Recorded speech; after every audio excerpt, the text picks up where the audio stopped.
Tuesday Takeover, love, support, grace, social activism, resource, and art. I am the assist, African support and strength, inspiration and success together. You know, like always, shout out to Nick, still the co-host. You know what I mean? Still the queen, raw cannon, all the cannon. Don't forget, Nick is a master. You know, Nick about to be doing some work too. Your brother got some confirmation. You gonna have to work now. I'm gonna call you and let you know about it. But shout out to my brother Mal, Mark, Pop, all the kids. I don't never shout out the babies, but shout out to Aiden. I know I'm gonna bang some names up. All four of the girls. I know, don't beat me up. Shout out to the girls. Shout out to Aiden. All four of their baby girls. Shout out to all my folks, man. Like I was giving some shout outs, and when I listened to it on what we posted, I couldn't really hear it. So it's so funny. My brother Coltrane called me today, had an opportunity for me. So Cole, I'm gonna definitely get with you, bro. You know you gotta come up here and chop it up. You know what I mean? Shout out to, like I said, Big Show. I shouted my man Henny out. He was here. Soon as the show was over, he was here. He actually was sitting out there while I was doing the show. I didn't know he was out there. Shout out to Sil, Rakia, Niche, my brother Stan, Black Farmer Stan, Reentry Community Farms. Make sure y'all go to Reentry Community Farms on 49th and Girard. The Peace Park 2 is up the street. That's the one you'll see with like the colored tires and all that. And down the street, you'll see the sign, Reentry Community Farms. We there definitely on Wednesdays. We there on Saturday mornings, Wednesday afternoons, volunteer days. You want to learn about urban farming. You want to learn about restorative justice. You want to learn about land stewardship, land ownership, the importance of being stalwarts of the land, environmental justice issues. I could just run down a whole bunch of things around being self-sustainable. You know, especially as African folks, especially as folks that live in these communities, like myself, our people. But definitely check out Reentry Community Farms. My brother Stan, Anwar, Samira, my nephew Kenny. Dude, you got to come up here and talk about some stuff after we get some things situated. All the babies, you know what I mean? Bino, definitely got to talk to you too, bro. Don't think you got away. You didn't. But just all the people that be around me, man. Shout out to Glockaware. Shout out to my brother Took, man, for being patient. You know what I'm saying? And that patience gives me the idea and the thought process that it's some belief there. And I always appreciate that, because belief is void of fact. Even though I have a track record from being up here the amount of time that I had, you know, folks can go whatever way they want to go on any day. So if a person still believes in you when tomorrow you don't have to come back, and they'll never know where you were at, that tells you something about what they think about what you bringing to the table, that relationship or whatever. And maybe I'll be thinking too deep about shit, but I know that be the real thing. So definitely shout out to Glockaware. Shout out to all the folks, the whole Glockaware family, you know what I'm saying? I'm definitely family. It's funny because I still be saying Glockaware family like I ain't been up here 4 years. That's the crazy thing. I still be saying it like I just came up and, you know what I mean? But I'm family. You know what I'm saying? I'm a part of the framework of what this institution is. And I talk about that a lot because we need to respect our institutions. This is an institution. Glockaware Radio is an institution. Look it up. Black owned and operated, and it's been around for 2 decades, if I'm not mistaken. In different forms, but it's been around for 2 decades. And Toot got to come on here and really tell the story one day. Like when I first came up here, I was kind of on his top a little bit more about, bro, when are you going to come on the show and talk about how this thing all came into being? You know what I'm saying? But I'm going to let him ride. You know what I'm saying? I ain't going to get on his top, you know, but he heard me. He heard me. But listen, man, I'm big on institutions because institutions will power. But if we don't acknowledge them as institutions, you're going to jump right in. If we don't acknowledge them as institutions, we won't be able to wield the power properly. Talk to me. What do you mean by institutions? So institutions are, you could call them apparatuses, you could call them buildings, you can call them just something you've been doing consistently over time that has a track record and it can produce certain things. And institutions, and more importantly, it can will power. We could do something consistently that doesn't will power, and that's just something you do consistently. You know what I'm saying? But if you do something consistently that wields power or influence, that's an institution. So maybe you say I've been doing it for 6 months, but we've been producing. You feel what I'm saying? A person might be like, "Well, that ain't an institution." But if I've been doing it for 6 years, that's an institution. Now, the time frame, you can call it what you want to call it. Because if I'm doing something every day for 6 years, for 6 months, I built an institution because I do this every day.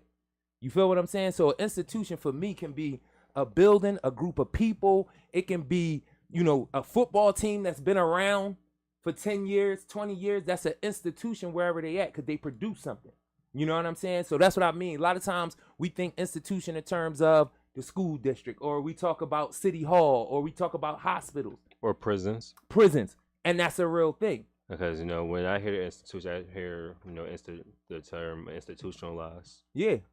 Yeah, and a prison is one of those institutions that will power. It makes determinations about groups of people. Everybody that goes through a prison, a certain thing happens. Nobody goes through a prison unscathed. You feel what I'm saying? Something happens, and it produces an outcome. So now you have an apparatus, a building, institution, whatever you want to call it, that can produce outcomes, that can will power. And I'm glad you said that, because I can take it a little deeper and say it's also an institution that creates jobs. It's also an institution that can help fund a community that's dying. Yeah. It's also an institution that can put numbers on your census to bring you more federal dollars without having to spread it across those dudes in the prison and women in the prison. It can also help you get more political power. You know what I mean? By allowing the ability to redistrict, because you've counted those people on your census. And now it's said, like, where you have 5,000 people, now you have 10,000.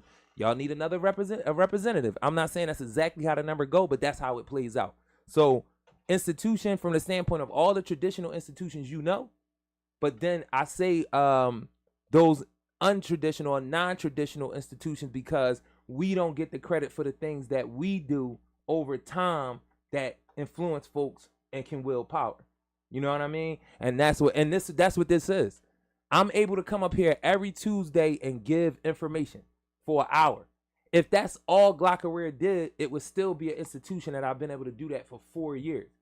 And I haven't had anybody come on here, not that a gang of people watching it, but I've had just about every person doing nonprofit work in this city.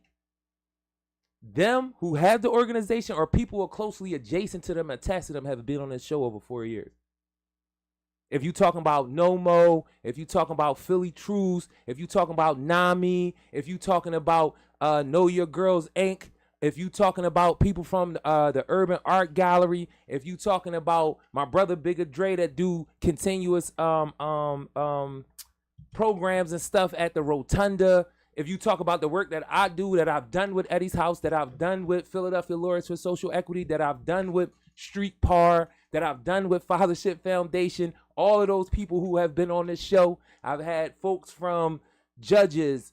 I had Gaudier. I had Kenyatta Johnson. Gaudier. Yeah, I have Kenyatta Johnson. You know what I mean? So it's like over the 4 years, I had enough people that if the things that I was saying, because forget popularity, if the things that I was saying were not factual, as I say that this is an institution that puts out information every Tuesday, not saying that no other show does it. I'm just saying if it was just me and I did this for 4 years or have long as Glockawear been going on, that's an institution that's producing information that's changing people's lives. That's a level of influence and power. And I'm just saying it's a good, at any given time, 17 other shows on Glockawear.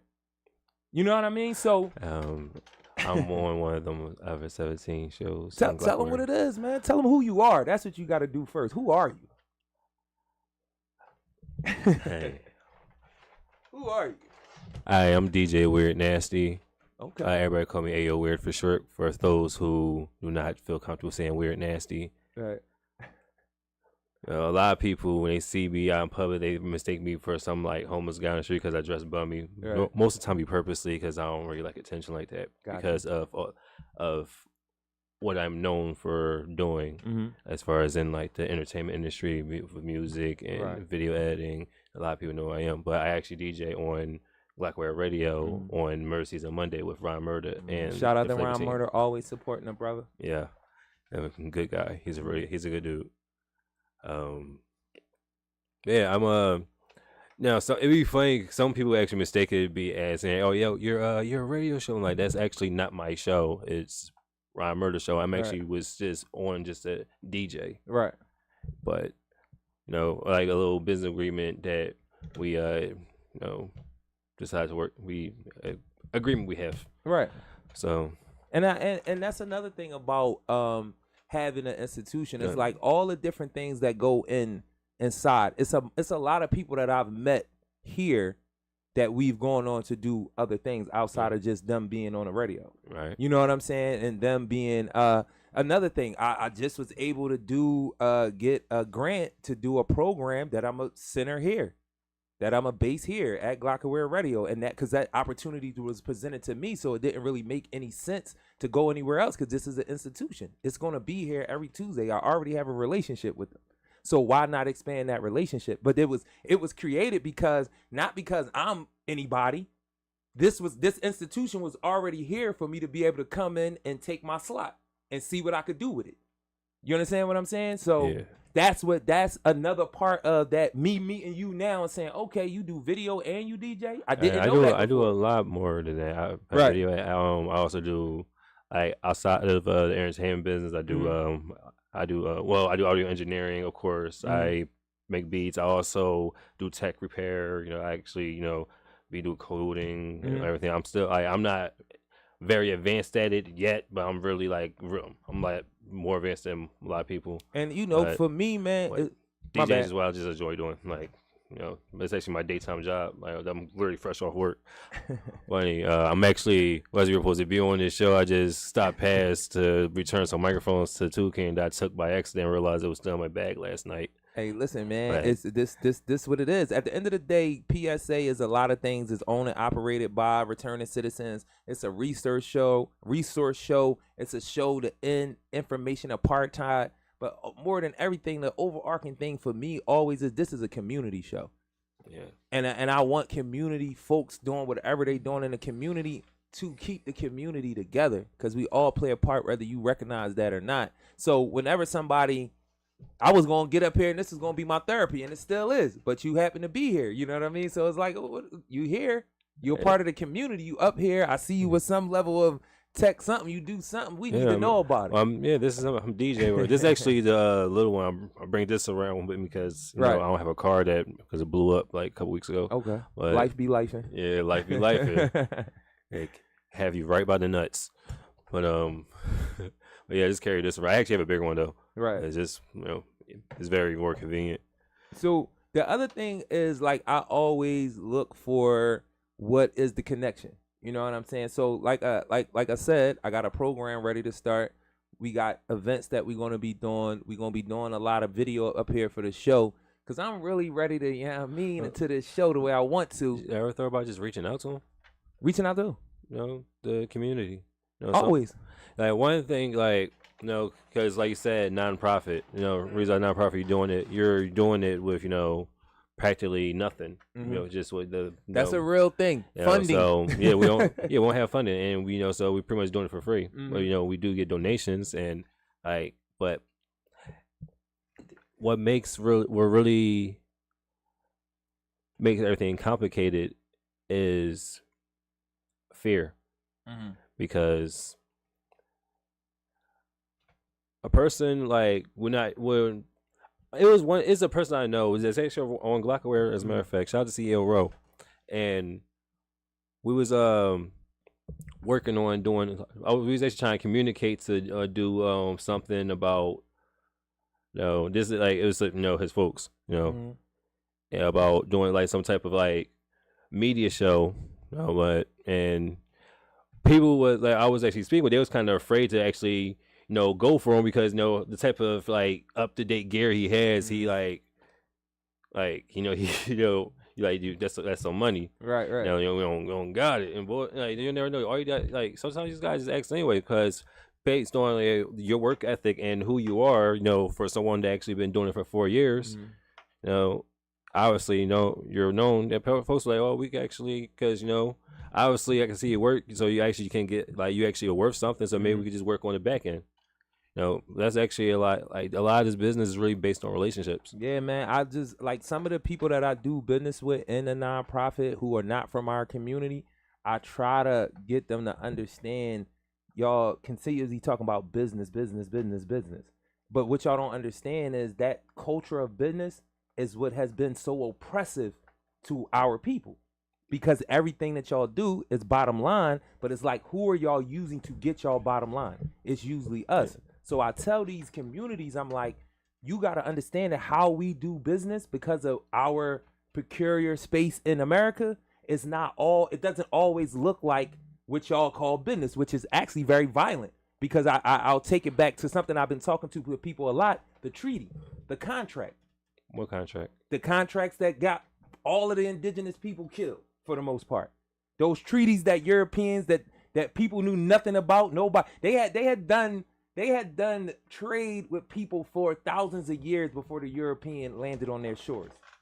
And there wasn't these wars going on all over the place. But everywhere that you took your contract and treaty and had people sign it and then came back and told them it was binding, and if you didn't go by it, we can be violent against you. That's America. That's the beginnings of business. Fake, faulty contracts that only appeal to the white folks who brought them. Nobody else. It's just a piece of paper. You want me to sign my name? Hey, thanks, because the land is the land. It's for everybody. It's like, take what you need and leave the rest. But y'all came with the first beginnings of hoarding with contracts. You know what I mean? And then another big thing about contracts that I need people to understand, business, as in trade, as what a lot of people call it, amongst migrating people, it never was a thing of not trusting. Even though these people didn't know each other, they were migrating and passing through. They seen some similarities or things they might have liked, so they start having bartering conversations. That trade usually turned into more conversations, what made you, if you was going to pass through, now you stayed for 5 days. You know what I mean? You left, you came back, you remember the place, somebody in your clan might want to stay. Like, we just going to stay here. Y'all could go here with, I love this girl over here. You know what I'm saying? Yeah. So that's what business looked at like before the contract. After the contract, and I want to make sure I get to this part, the contract is written because we don't have trust. So we're not building trust because we have an apparatus that makes us have to be trustworthy. And still people find all these different ways to get around it. But I'm only saying the violence of it is we're writing a contract to say that we don't trust each other. The contract doesn't say we trust each other. The contract says we don't. What says we trust each other is, bro, this is what we gonna do. We gonna do this business. You gonna get what you said you supposed to get. I'm gonna get what I said I'm supposed to get, and we gonna act on it. Appreciate you. And we go, and your ethic, your loyalty, your integrity, your dignity, your character is gonna make your word and that pound mean everything. Okay, I have a question for you. Go ahead. My fault, bro. What if during your agreement with that trustworthy, honor of pound occurs, and something happens where a person's word don't really mean nothing? And that's for example, like what if like I don't know, you made like somebody made $1 million. Well, y'all made $1 million. And the person you have the bank account, and I'm not gonna say this. That person has the bank account, but you did all the work. Yeah, all the money in his bank account. You just promised the work. I did the pound. Y'all made the agreement. We made the agreement. Wasn't written. All right. Son happens, he dies. Okay. How the fuck you getting your money? Next in charge. See, where you're starting at, it's the premise of the ethic that we got from being in America. So culturally, we don't think as having internal riches is more important than $1 million. So for me, my word that I didn't snake that man, like when you said about Ron Murder, and you said, I don't know Ron Murder necessarily day to day personally. I know him from other people. I know he do the show. But every time that his name has come up, it's just been all love. So what did you say? You said Ron Murder, a good dude. Yeah, anybody that know me, prison, jail, street, this shit, whatever, I tell him all the time. At the end of the day, you know what I want on my tombstone? He was a good dude. Not he was a millionaire. Not he ran his gang. Not none of that. He survived prison. Nah, fuck all that. If everybody that know me to be a good dude, I won. And what does it take to be a good dude? We got to change what the ethic is. Good dudes have integrity. That's why you fuck with them. Good dudes have character. That's why you fuck with them. Good dudes have dignity. That's why you fuck with them. Good dudes have a work ethic. That's why you fuck with them. Good dudes are trustworthy. I wouldn't let nobody violate none of that about me for no couple dollars because I can get the couple dollars. Once my integrity is broken and people think I don't have it, that's worse. I can get money and be a slime ball. Shit, actually, how you get money in America at a high level is being a slime ball, which goes back to what is business. If y'all read 48 Laws of Power, it wasn't really about the art of war and all that. It was about how these motherfuckers do deceptive business. That's it. I read the book before. I also read Art of Seduction and Sun Tzu Art of War. And when you go into these business environments, what do these people lean on? The Art of Seduction. I'm gonna give you an Art of Seduction in real time. The 30-second spill. It ain't about what you really telling the person.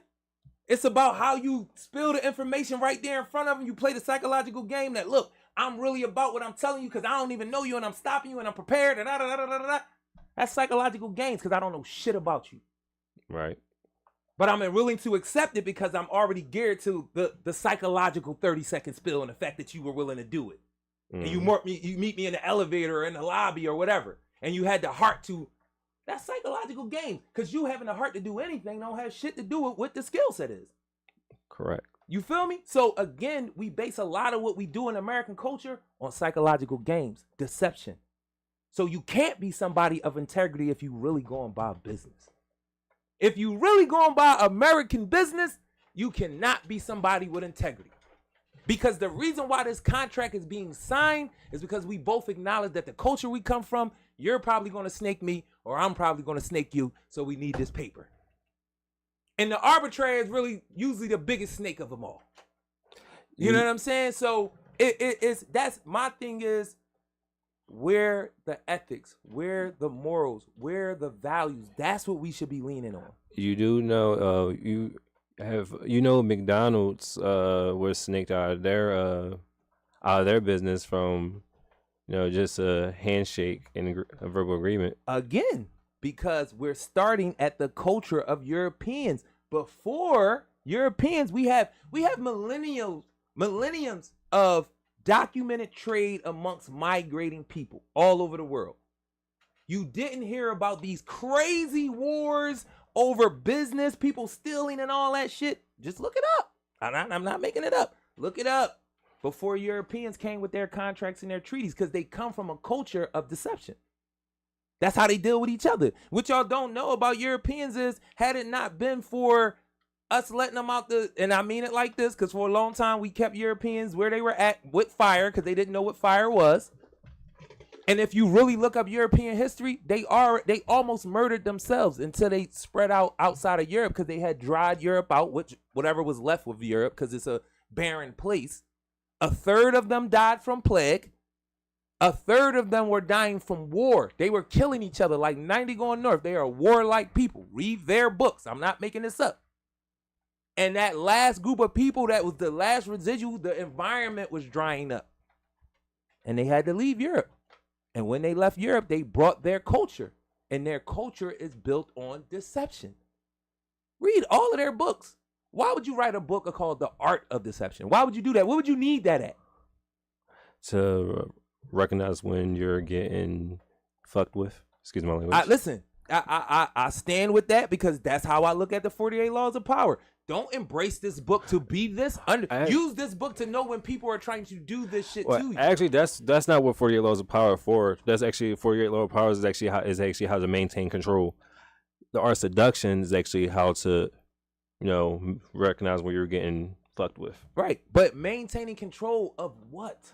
Your situation, probably like your business. I could go with situation. Especially in a business where you actually have to be in the public a lot.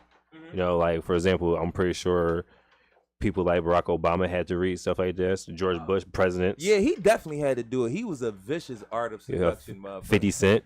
Yeah, 50 Cent is actually best friends with the artist of the 48 Laws of Power. Because what 50 Cent wanted to understand is, I've seen all of these dudes before me get jerked.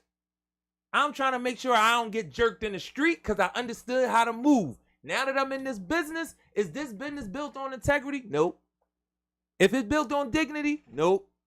It's not even built on actual art and talent. That's something else 50 understood quickly. It's not. Sometimes a work ethic with deception mixed in it. He was singing hooks just like fucking Jarue. Y'all didn't catch it though. Every hook, I fuck with the bull.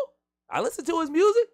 Singing like a motherfucker, but convincing everybody that this dude was on some bullshit because and it was other stuff, but that was that art of deception shit. I'm doing the same shit this cat is doing, but I'm convincing y'all he on bullshit and I'm nut shit. See, he still remember these Jones, but they told you that this bull was corny. It was corny. I'm not a joke.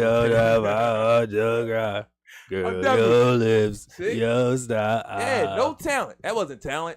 That was not talent. But I'll take you to the candy shop. Look, see? He turned into the same bull on y'all. Got him out the way and went pop like a motherfucker. Go ahead, girl. Don't you stop. See? See? Whoa. It's crazy. So, I got to make sure I do these things. I appreciate this, brother. You staying for the whole hour? Yeah, I'm here. All right, that's what's up. Again, I got tell date them night. who you are. Tell them who you are. I'm DJ Weird Nasty. Please, if you don't feel call me Weird Nasty. Call me Ayo Weird, but DJ Weird Nasty. Technically, my name is no longer DJ Weird Nasty. I'm just Ayo Weird because DJ Weird Nasty is actually now my company because I got an LLC last month. But we need to do some contracting. I like to hear that. Yeah, because I feel like, and it's funny because like I people still get the name misconstrued way first hair, and I like that. I kind of like learn to like that reaction because it gets me because the shock value and stuff actually works out more. Yeah, but, again, another psychological point. Word to Howard Stern. I said something about Howard Stern in the class that I was lecturing at Temple, and the professor was like, bro, they don't know who Howard Stern is. And I was like, shit, y'all don't know who Howard Stern is. And then I said, do y'all understand a lot of what 50 did in premise and strategy and idea with some Howard Stern shit? Would you like me to stay for an hour? Huh? Would you like me to stay for an hour? Yeah, I mean, listen. Because technically, listen, I was just chilling in here, returning some microphones to Toucan. Shout out to Toucan, man. But yeah, that's a lot of things are really built on psychological, especially the things that we endure most of the time of the human race, like psychological things. For example, like a lot of one thing, like for example, art seduction. You know that females have a thing for hair, right? Some feel like some have their own natural hair and then they still wear wigs. I know a lot of females that do it. They're also like men that happens to have beard, a long beard or long hair, and then the movies they watch. I'm pretty sure it has something to do with some type of fuzzy thing or definitely a werewolf. I mean, how many females was Team Jacob on Twilight?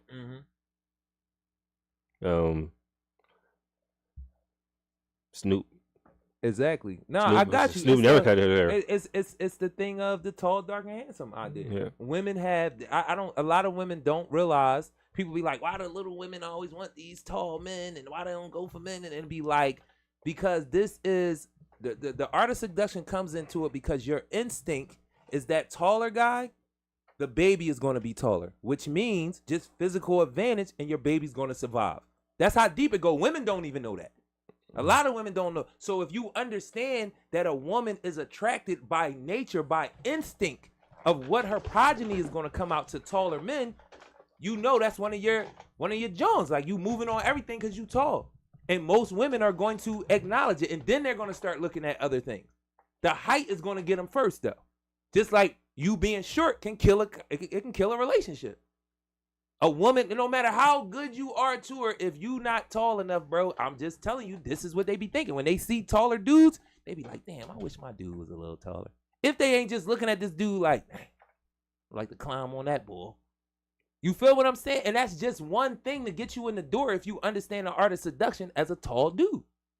Not so much how much. Now, if you got some confidence to go with your height, then ain't nothing stopping you. I promise you. How you actually look, it might come into play. But that height gonna get you the initial in the door. The same thing with the dark thing. Go ahead. You say you lectured at Temple? What was that about? I do word. I said word. Shout out, damn. Oh, it's like shout out to my brother James Wright. So a brother that I grew up with. You know what I mean. I influenced his, I would say, high school and college decisions. Even though like I was in and out of trouble as a young boy. One of the things that he grew up across the street from me. His older brother is my best friend, but we just grew up. We just family. You know what I mean? He tell people either I'm his brother or his cousin. He worked at PC, ran for election. Now he work at Penn, making some. He's a good dude. You know what I mean? But Temple gave him a job to teach guerrilla altruism. So we all know what being. Well, I'm going to tell y'all, being altruistic is you want to give, you want to repair, you want to make things better. If you're an altruistic person, it's like you're very benevolent. You want to make sure shit right. And the guerrilla part go to the fact that we live in a capitalist society, and a lot of people want to do these things, but they don't have the funding, they don't have the backing, they don't have the people, they don't have the capacity.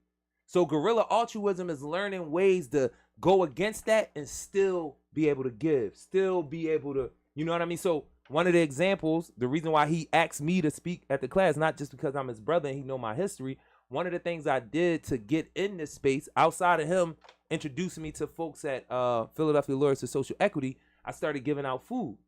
So food is a way to be a guerrilla altruist because, one, you can get food for free.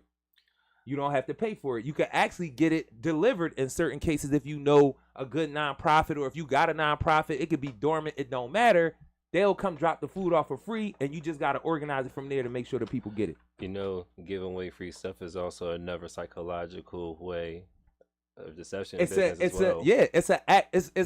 a very funny thing because without question, and I know that's how some people actually get in the lane. Mm-hmm. They actually they get nonprofit opportunities by getting free food. They don't really care about the people eating. They don't care about food insecurity. This is just a way for them to be seen. Politicians do it all the time. Entertainers do it. But now in Philadelphia, since our nonprofit sector is so big, it's a lot of people trying to get in and get those opportunities. And that's one of the ways you do it. It's also a good branding tool, and you don't got to give a fuck. You know what I'm saying? You can say, look, again, politicians, entertainers, it's people who are adjacent to these neighborhoods but are very destructive, like developers who will support these things, banks who will support these things just for branding. They don't care if people get fed or not. So what you're saying is 100% true. And in Philadelphia, because we got probably the largest nonprofit sector, because we got so many issues, because we are the poorest big city. And I love to tell y'all, who are the poor people in Philly? We're 40% black. So who do you think the impoverished people are? I know it's some of us that's making, and I'm not some of us. I'm not on the top side of the line. If y'all, no, that's not. I'm still wearing clothes from 4 years ago. Just check the joint, you'll see it.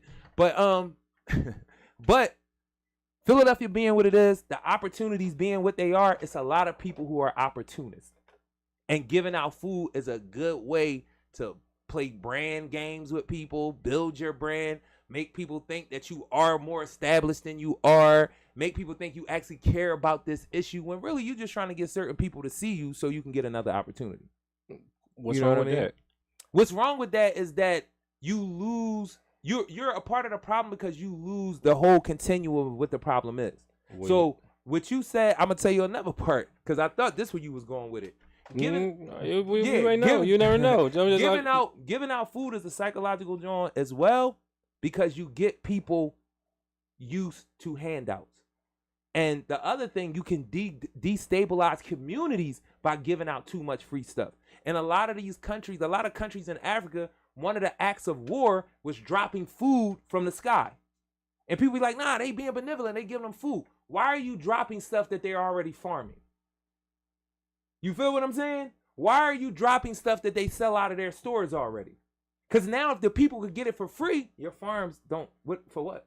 Why are we buying it from the store? And now we don't even want to work because food is falling from the sky. That's what happens with giving something consistently without any other plan attached. You feel what I'm saying? So it can be a psychological game to get people stuck in wanting to be served instead of wanting to be servants. Because it always works better the more we want to serve each other because we social by nature. We need each other. Ain't no singular shit going on out here. It's just not. I know you want to tell yourself that, not you. But people in general, But that ain't how it works. You know what I mean? And it's never going to work like that, and it never has worked like that. Nobody has done anything, I'm not even going to say of note, just regular by themselves. And it's been successful. Nobody. I haven't seen it. If you try to raise children by yourself, it's usually not successful. And I can stop there. If you want to really understand, because we talking about the next generation of people. If you can't do that by yourself, I mean, most shit, why would you try? It doesn't make sense. So the psychological part of giving out food is it can be damaging to how people want to. It can destabilize their economy depending on what you're giving away. You feel what I'm saying? And it could take away a cultural thing that y'all was doing around farming, around composting or whatever it is, and make it obsolete because you're getting it for free now. One thing I will say about Philly, Dominican stores, stop getting the free food and selling it back to the people in the community. Because I've given out food in more than one place consistently, and I've seen that to the point where I follow folks. The first time it happened to me is when I was living on Worcester and Madera. I'm giving out the food. Our senior population up there is very food insecure, and I seen the people because the woman came around and told this story multiple times. I lived on Worcester and Madera. It's the Dominican store right behind the crib. Wait. Yeah. You have a lady in your neighborhood that comes banging her stuff and saying the same story every day all the time? No. Initially, I didn't know that these Dominican women owned the store. So they were coming week after week because I would give out the food every Saturday morning. Mm. But I recognized the woman, but I was like, where do I know her from? And it just wasn't dawning on me. So they rolled down the block, they walked down the block. So I let them go down the block, and then I walked down the block behind them. And when we got to the other end of the block, they own a store right there across the street. It's ironic how. And then when you go in the store, the meat, the first thing that threw me off. It's these meat packages they would give, and they would just give I think it was like military food or something like that. But they would give us all of this shit, and people wouldn't really want it. It would be so much they don't want all of it. I'm like, this beef stew, yo, just take it and hoard it. If something happened, you got a bunch of beef stew. You know what I mean? People didn't say it was hard for me to get rid of it. They would take it. Then I went in the store and seen it $5.99. You know what I'm saying? You know what I mean? I seen what they do with the fruits and vegetables. That's for the cooked food in the back. Now y'all don't gotta buy no onions, no tomatoes, whatever vegetables I got out there. Y'all don't gotta spend it on that week while y'all making y'all food in the back, and nobody will be able to know because you taking it straight to the back and doing whatever you doing with it. You know what I mean? So, but my thing is that wouldn't necessarily be a problem to me if it was some reciprocity. If y'all were doing something to benefit this community where y'all making all this money. And y'all taking resources from them and sending it back to them. So that can only make sense to me if every week y'all were doing something to benefit this community, being people in the community making money and utilizing people's resources. Well, the same community that destroyed during the time he was looting. Destroy who? Where the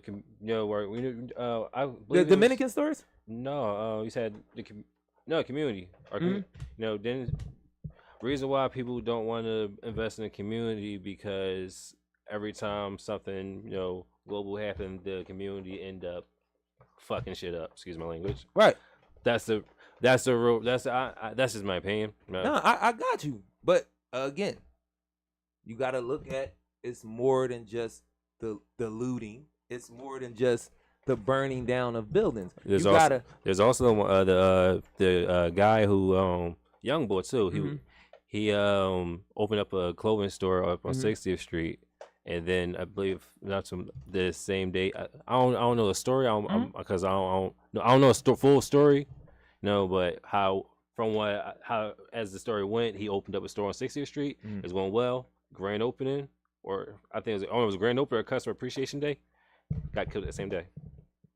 Now I can't. I'm not going to speak on the story because I don't know all of the story. But I will say in situations like that, I do like to know more about what's going on because I am a street adjacent dude that was once in the street, and that's not a justification. But a lot of things happen in the street for a lot of different reasons. Like I know cats who, and I don't want to even go into this story because I would never want anybody that knows more about that story to think that I'm saying the person deserved to die or any. I'm not on that. What I'm on is our environment was created to be this way. And the way that they created it to be this way by starving us of resources. It's a thing called redlining.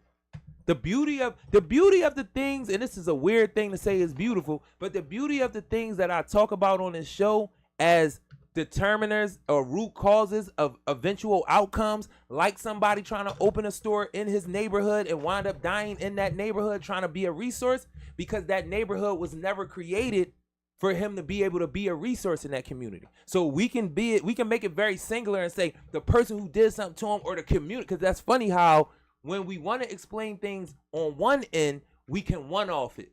But when we want to explain stuff on the other end, it's the community. You know what I'm saying? Yeah. The community did this. The community. Well, if you're going to tell me that the community did this as a whole, how did that community get like that? I'm not saying I never said it was the whole community. No. I'm not saying you. I'm just piggybacking off of what you were saying. Just from, like I said, it takes a village to raise a kid. Day. So, or for like a community, or a community get like this because there are good people in the community. Like I had to realize that when no matter what your background is, there are good people there. Like I was locked in a friend's hospital one time, before I ended up moving to Michigan. That was I was 15 years old, and I remember the nurse, his name was Mr. Ralph. He used to play for the Utah Jazz back in the day, but he was like a staff at the psychiatric hospital that I was locked in, and he had said like you got people who think that they represent in their community, it means they supposed to be the community, like, but you supposed to, it's like you represent your hood, you don't let your hood represent you. And that's where people always get it messed up at. Like, yeah, it's good, it's cool to like, you can, what's wrong with opening up a store in somewhere in Lancaster, being from Philly? There's a lot of people in Lancaster I know that actually that never step foot in Philly and love to be in there. And I respect that opinion so much because I'm a believer that wherever I go, I represent everything that I came from. Yeah. But I want that to be the best of. You know what I mean? Like I want to be like I'm not saying that every person that go to prison is going to come out like me. But while I was in prison, I continuously told myself, bro, you got to come out of here way better. Whatever people thought you was before you, and this wasn't about the time. This wasn't about being, trying to get commutation, because that's something my brothers did. They would change their behaviors to get out of jail, but they didn't internalize what the change was. Right. You know what I'm saying? So they would do these things like showy, kind of, you know what I mean? They didn't really necessarily believe in these things, but they were doing it to try to put themselves in position that if certain things happen, they could get out. You feel me? So my thing was like, I don't want to do that. I don't want to do none of that. I want to be better just because I represent a lot of things, a lot of people. It's funny you say, like, because, like you said, tactics like that is a reason why books like 48 Laws of Power is banned in some jails. Exactly. The banned book list, if people don't know, started in prison before they took it to our schools. And anything that's going on in prison, they're going to take it to our schools because that's what they, the school to prison pipeline is like. You got to simulate this institution so they can be institution. Ready. Exactly. You got to get them ready. Get them ready. You know what I mean? Because if we going to close down. Depend on, not necessarily, depending on what school you went to. And then there's also situations like where you can, like life happens and really make you change life. Like, because there's schools like Kappa where they actually prepare. There's school like Kappa, the word that it prepares you to take on bigger like careers in like music or some type of whatever it is you're good at doing, like violin players. But then there's also schools like CEP. If anybody know about it, I went to CEP. Just like Joe, getting you ready. Right. Can I ask, this might be like a personal question. I know you said you were in the psychiatric ward before. Yeah. Did that trajectory start in school? Like, were you evaluated or anything in school?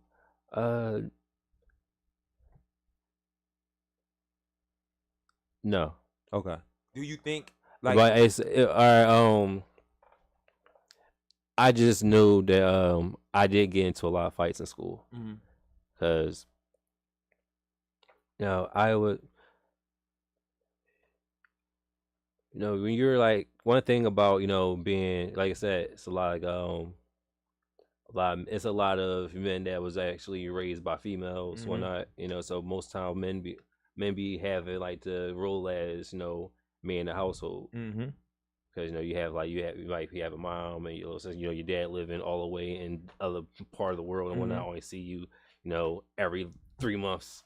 But actually, believe me, my life actually changed when I moved after I left Friends Hospital because my dad came and got me and I moved in there.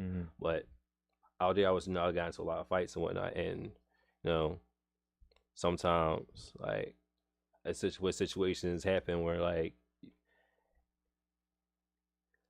eventually you gotta take a look in the mirror and say what's going on with you that have you gotta get into fights every time. Like why what's you so emotional about? Right. I'm talking about the point. Okay, you're getting a fight here, you're getting a fight here, you're getting a fight here. You bringing weapons to school. You getting locked up at age 11. You're in Shell Cross. You're in Dane Boone. You in CP. Now you shipped off to Michigan. You moved back. Now you're not in school at all. So then you're messing with older women. You're not even like 15 yet, and now you're locked in Friends Hospital. You think you're grown now, but then after that, then your life hits you, then so one thing about living in Michigan, I actually learned to be able to know what it's like to actually be by yourself. Even though I was living with my dad, but you're by yourself, so you actually you felt like you got time to reflect, like things was moving at a certain pace, and then when you went out there, it was like shit kind of slowed down a little bit so you can think about it? Yeah, it was like when I was out there, I was able to really tap into things I actually like. Like it's funny, a lot of people I actually tell this to people a lot, and people actually kind of notice. I didn't really start listening to hip hop music until after I became a DJ. I grew up off of heavy metal and R&B. Like I'm talking either I'm listening to Mary J. Blige or Neo. Neo's my favorite singer, by the way. Or Chris Brown, or I'm probably listening to Maroon 5 or Linkin Park, or maybe Jason McCartney or Justin Bieber. But that was all. But then after I became after my career as a dancer was going somewhere else, I was like, let me try DJing, because that's what I saw my cousin making money off this. I'm like, all right. But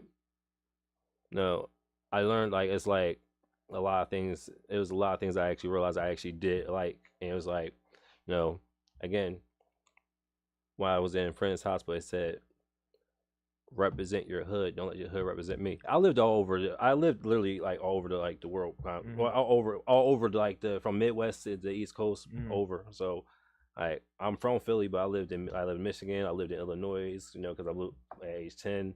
I lived in West Virginia. I stayed in Atlanta a couple times. I've been everywhere in Connecticut. So I even lived but I also lived in South Philly. Before the day I got locked in Friends Hospital, I was living in South Philly. I was working at this 15 years old, working at a freaking poppy store. Right. And I could that cops came. My mom called the cops when we sent the cops to my job, and they locked me in there. And it was I kind of saw I did have a little bit of anger problems in there, because even though when I tried to scope, because I also did, I was never really a bad person. I don't think about it. I try. Maybe some people do think that, because I'm not out for. I know I'm not no angel. I remember one time when I was a kid, I stole I had stolen money at my mom's purse. I'm pretty sure it's a lot of young boys that a lot of kids, a lot of us men probably has done that, but how many of us actually willing to admit that? So it's a lot of people that won't, and that's one of those things that come from our environment. You know what I'm saying? Like what is the thing that you thought that you wasn't getting that you felt like that made sense. I need this. I'm a kid, and she's withholding the money. Yeah. She's withholding the money, and I will ask this question as well. If you, I just had a conversation with, shout out to Rakid. We was having a conversation about adultifying children and what it does to children. You know, when you tell them they the man of the house, or when older people are dealing with you relationship wise, and they basically adultifying you, as like people would say, "Oh, this is pedophile. He's a pedophile. She's a pedophile." Okay, I get it. I get what you're saying, but I'm not taking it in like I'm being abused. Yeah. At 15, because I think I'm grown. I've been adultified, and I really was like that, like you saying, because of being in the drug era. Being able to sell drugs and have money. That's funny. I didn't sell drugs. I never sold drugs. I never did. I'm not. I dipped and dabbed with it a little bit, you know. But like as far as made that career choice of mine, like that was never me. But But the thing that I was getting to, did you feel like, if you remember, did you feel like around that time when you were being told you was the man of the house, you couldn't be a child, like you weren't being able to do the things? Because I thought about what you said when you said, damn, I got out here and I start realizing things that I like, or able to do things I like. And I'm like, hold up, you was 15, how you wasn't able to do that? And I know because you telling me, but it's like that's where my thought pattern go, like, damn, you get to find out what you like at 15. You know what I'm saying? Versus 10, 9, you know what I mean, where that's supposed to be open to you at all times. Like, what do you like? We trying to find out for our children so they can be into something. Right. So do you think that man in the house thing was something that kept you from being a child? Yeah, because I feel like because you know, one thing, especially when you actually see, like, as a young man, you actually see the things that your mother go through. Even though you and your parents probably have in your relationships. Me and my mom, like last time I saw my mom, like, you know, me and my mom barely see each other now because, you know, I'm 32 years old. But we barely see each other. But every time we see each other, we like, last time we saw each other, we argued. But you know, that wasn't no like, you know, it wasn't no like screw you. It was more like you still get that relief that at least I got to see my mom. You know, because me, like, you know, I'm grateful for that. Yes, very much. You know, I mean, I know a lot of my friends say, "Yo, my mom dead." I know a lot of people say my grandma dead. I know a lot of people say my dad dead. My grandma, I got you. So I'm like, I'm grateful that they still here. Even though I didn't have the best relationship with a lot. I feel like I don't have the best relationship with them because, you know, things I do. But like same time when you become the man of the house, you feel like that because you see everything that your mom is going through. You see, you know, her going through, you know, abusive things. See her have to, you know, play around with different niggas just to get some, you know, just to, you know, get some bread. You know, you don't know if she fucking them or not. You just know they around. She probably is. You don't know. For you really don't know because, you know, unless like your mom just really just, you know, she was savage like that. Right. You know, but it's some females that's savage. I will tell you, but you see that like you see your mom getting abused. You see your mom like having to steal. You know, making it then teach you the game on how to do this shit. Because, you know, it's like because, you know, now she get pregnant. She got my sister's born now. And she need help with that because, you know, her and the baby father going through it. And the environment is not so forgiving. Whereas like folks to see you with another child or by yourself with children, and they really step in. So, now, I'm not saying nobody does that anymore because some people still do, family members and people in your neighborhood. But for the most part, we like everybody in their own corner. In the same place, like we all in the same place, but everybody, you see it at like parties to a certain extent, like everybody here, but everybody in their own place. We not all congregating together. You know what I mean? The idea of the party and the celebration is for all of us to amalgamate, get together, and have a good time. You know what I'm saying? But we are people who will be around each other a lot, but we don't be in community a lot. You know what I'm saying? And I think when moms do have those things go on, it should be more people to step in. I've been saying it a lot. Like, a child has 4 people attached to them from day one, like 6 to be honest. From day one, mom, dad, and both grandparents. Day one, right? You don't got no sisters and brothers, no aunts and uncles, nothing.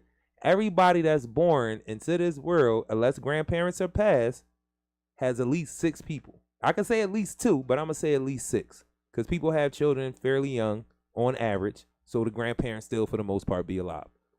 So how are we having these issues with young people? That's just one. Now, I only got 2 minutes left. So I'm about to let people know who you are one more time before I run these advertisements, bills, and promos and all that. But let them know who you is. DJ Weird Nasty. You call me A Weird for short. Social. I have on record label Sociocracy ENT. Sociocracy. Make sure y'all tune in to Cherokee Stable whenever it finished filming. Shout out to Cherokee. She was on Mercy's on Monday. This yesterday. Tune in. Listen to my fucking music. I love it. Yeah, so Ayo Weird on all platforms. All platforms. Sapphire Fee, Mazi Maji, the whole clique. I got a lot. It's actually a long list of people. Yeah. So this was a dope show. I enjoyed it. I thank the brother for staying and having a conversation. Y'all know I love good conversation. I love being in a community. Definitely love being in community with my brothers, hearing our experiences, share experiences. You might have learned something. I think you did from both of us. You know what I'm saying? So what I want to get out there, definitely May 3rd, 65th and King Sesson, Fathership Foundation. We are having a grant writing party. Potential partnerships, understanding funding. What's the other one? Definitely gonna have some food. And it was another one we just gonna give y'all some rundowns about being in the nonprofit sector. And the activities grant is what we're gonna try to get filled out for everybody that comes. So May 3rd, 3 p.m. to 7 p.m., 65th and King Sesson, the Fathership Foundation. Come to our grant writing party. PSA is co-hosting, co-sponsoring, whatever you want to say. We doing it. You know what I mean? So come and get this information. Be in community. Find some partnerships. See how this funding gonna go down, and get like a rudimentary understand, if not better, of starting to fill out your own